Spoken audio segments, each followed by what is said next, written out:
Hi everyone. In this video, we'll show you how to check your watch history on Twitter. We'll guide you step by step to access the videos you've watched. Please like and subscribe to the channel for more helpful tech videos.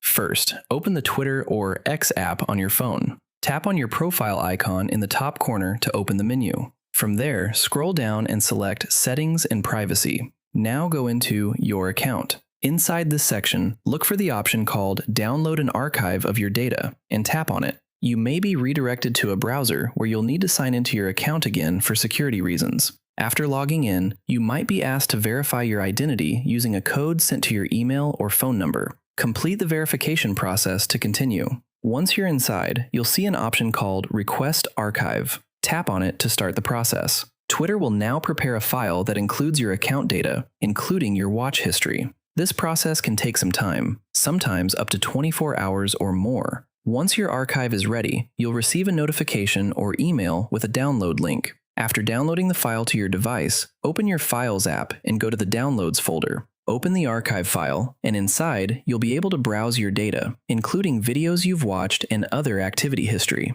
Keep in mind that Twitter does not provide a direct in-app watch history list, so downloading your data is currently the only way to access this information. If this video helped you solve the problem, please like the video, subscribe to the channel, and share it with others facing the same issue. Thanks for watching, and see you in the next video.